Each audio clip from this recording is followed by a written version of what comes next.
Hello అండి అందరికీ. ఉదయాన్నే కురిసే వాన ఎంత హాయిగా ఉంటుందో కదా. సరే, ఎంతమంది భక్తి అంటే సరైన నిర్వచనం చెప్పగలరు?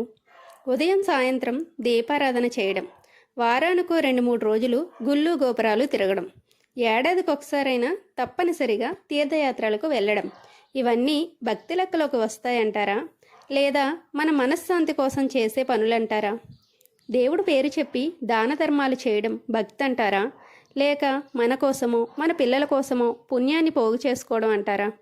అసలు భక్తి అంటే ఏంటి?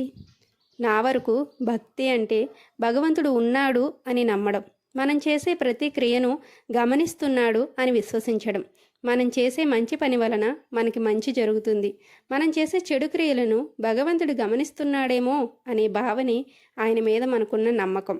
చెడు తలపెడితే భగవంతుడి దృష్టికి మనం చెడ్డవాళ్ళలా అగపిస్తామేమో అనే భయమే మనం ఆయనకిచ్చే గౌరవం. చెడు తలంపను కూడా మనసు దరిచేరనీయకుండా ఉండే మన బుద్ధే మనకి ఆయన మీద ఉండే భక్తి. భగవంతుడు కోరుకునేది నానాజాతి పుష్పాలతో అలంకరించే అందమైన అలంకరణలు కావేమో. భగవంతుడు కోరుకునేది వండి పెట్టే పంచభక్ష పరమాన్నాలు కావేమో. భగవంతుడు కోరుకునేది చెడు తలంపులు చెడు క్రియలు చేయని నిష్కల్మషమైన భక్తేనేమో.